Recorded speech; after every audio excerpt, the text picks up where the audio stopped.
The real-life story of ABBA singer Anni-Frid is also one of searching for her father, only to find that the singer's birth was actually part of a grand Nazi scheme to repopulate the earth with Aryans. Cover Up, Norway's Nazi secret, currently playing on the Jewish channel, explores this little-known story of Hitler's explicit effort to propagate Nazi genes with women around the world, and how that program is responsible for one of the most successful singers of the past century. Known as Frida will continue to struggle with her lineage. As it happens, Frida's father was the Nazi officer participating in Hitler's massive eugenics experiment. Called Lebensborn, or Fountain of Life, it sought to grow the Aryan race through the selective breeding of traits that the Nazis considered desirable. By the end of World War II, nearly 10,000 children had been born to occupying German fathers. It was only as a successful pop star that Frida learned the real story. As ABBA dominated the charts with hits like Dancing Queen and Fernando during the 1970s, German magazine Bravo published a high-profile story on Frida's past as a Lebensborn child.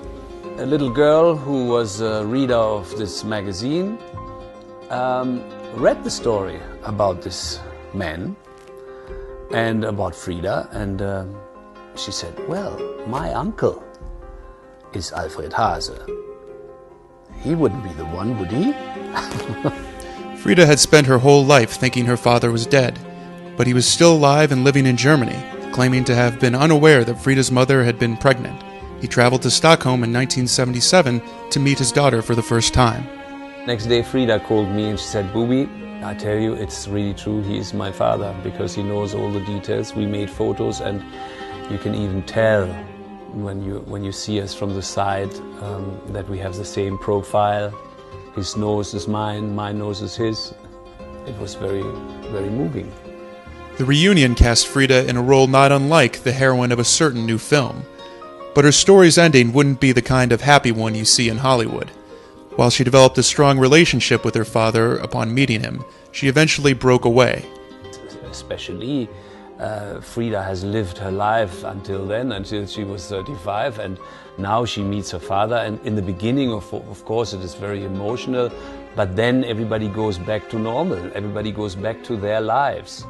These days, Frida Lyngstad will continue to see more success, as Mamma Mia will likely propel ABBA to its greatest popularity since the band's heyday in the 1970s. But whatever may lay in the future for Frida, the story of her past continues to plague her and all the Lebensborn children who will never forget.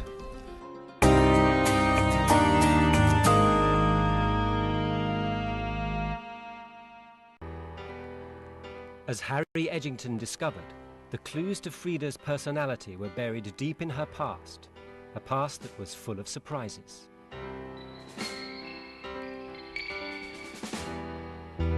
His first discovery was that Frida Lyngstad, the Swedish sex symbol, wasn't Swedish at all.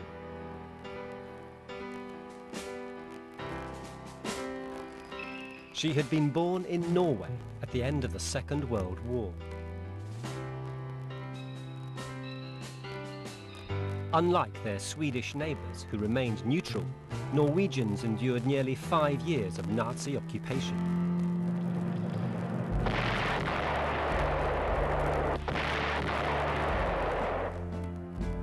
In 1940, Hitler's German army, which had been rampaging through Europe for over a year, turned its attention to Norway.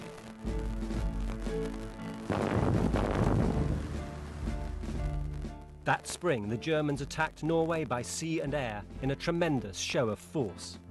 Within months, the seemingly unstoppable Nazi war machine had moved in. Norway became yet another outpost of the Third Reich. The local population was all but swamped by an occupying force of nearly 500,000. Young German soldiers were everywhere. They were outgoing and apparently making an effort to fit in with the locals. Their presence turned village life upside down. The Germans occupied the houses, and their physical contact with the Norwegians was very close, and there was absolutely no way of escaping this contact for the Norwegians. If you take a small village where maybe in a population of 40 people, maybe there was 4 or 5 young girls from 16 to 18 years, 20 years, and suddenly 400 German soldiers came. It was very, very difficult to avoid that some of these girls and some of these Germans became lovers in some way or another. Northern Norway saw more than its fair share of occupying Nazis. Thousands of German troops were sent to the town of Narvik and the neighbouring village of Balingen. It was here that Frida was born. Frida's mother, Sinni Lyngstad, was just 17 when the war began. The Lyngstads and their 5 children lived in Balingen. Their youngest daughter, Sinni, soon became an object of desire for many of the occupying German soldiers stationed nearby. As she worked in her front garden, Sinni caught the eye of a young German officer called Alfred Hase. He was married with a young wife and child waiting for him back at home. Sinni was nervous of Alfred at first. He was an enemy soldier, and local feelings against the Nazis ran high. But he was polite and persistent in his advances. Before long, Sinni had fallen madly in love with Alfred. All the meetings between Sinni and Alfred had to be kind of fairly secretive, you know, in some cabin somewhere, maybe where they could spend some time together. And at one point they went down to the sea and, you know, wanted to go for a swim, and they took off all their clothes, and, you know, the next thing they knew they were making love on the beach. He brought along a gift, a sack of potatoes. It sounds pretty unglamorous, but it was wartime, and it was a very welcome gift. And she was a young, impressionable girl. She fell for it.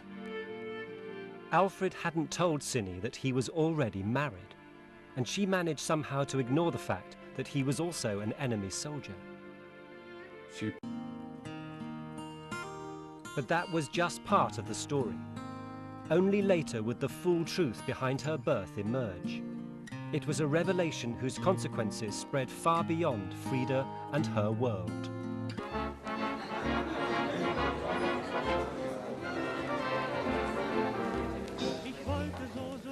Throughout Norway, young women had been seduced by German soldiers during the war.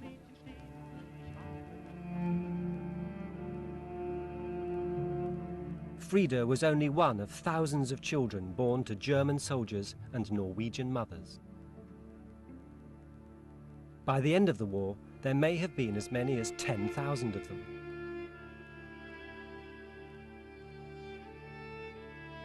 For the young Norwegian women, the babies were the result of a love affair. But for the Nazis, these births were far from accidental. They were part of a carefully drawn Nazi plan, the biggest human experiment the world has ever seen. The children were to be part of Hitler's dream, the racially pure heirs of his new German empire, the master race. And Frida was to be part of that plan.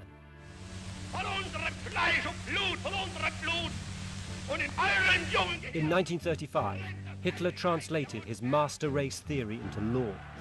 From then on, Germany was subject to a program of racial selection based on the belief that Aryans were genetically superior.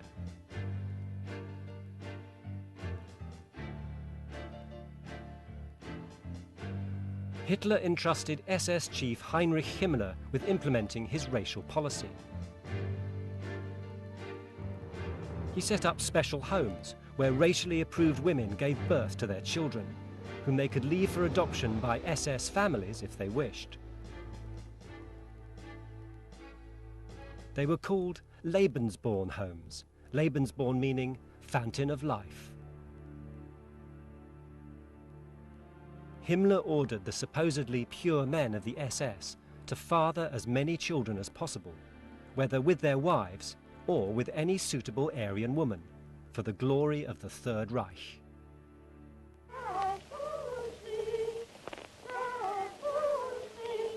There was a sinister urgency to the Lebensborn project.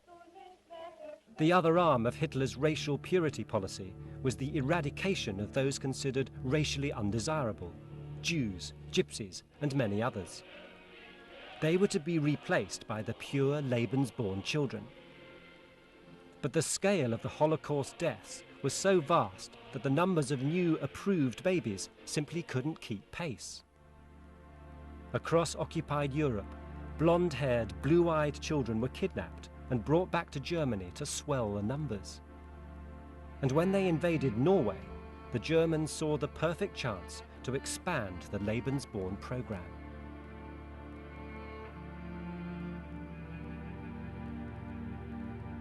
The circumstances were ideal. A population of racially valuable young Aryan women and 400,000 German soldiers who could sleep with local women not just without recrimination, but out of patriotic duty.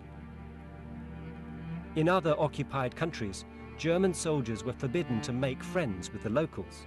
But in Norway, all soldiers, and especially officers like Alfred Haase, were under orders to sleep with and impregnate Norwegian women. Romance was an added bonus. All the Nazis had to do was provide a place for the women to give birth in safety and secrecy, and let nature take its course.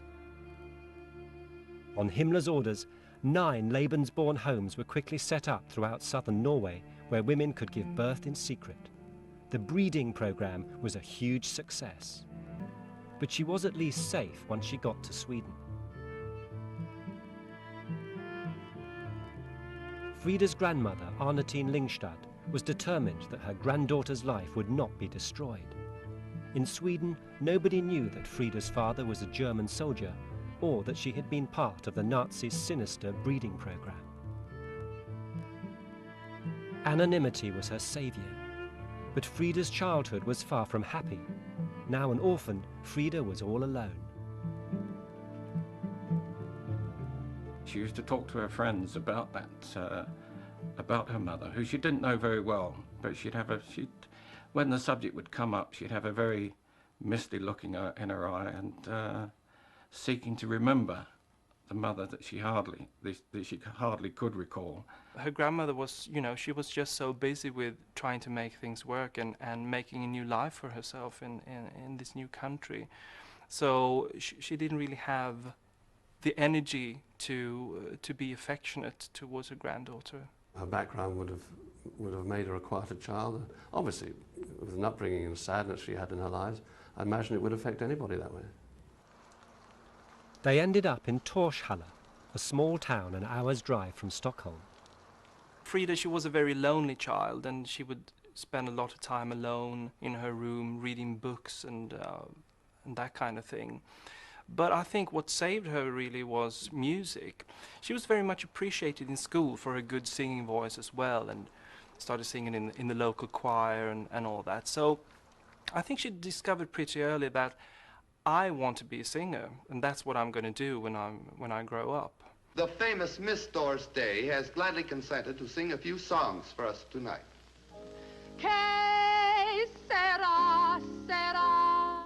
The Doris Day hit from Hitchcock's film was a huge hit in Sweden and became one of Frida's favourite songs.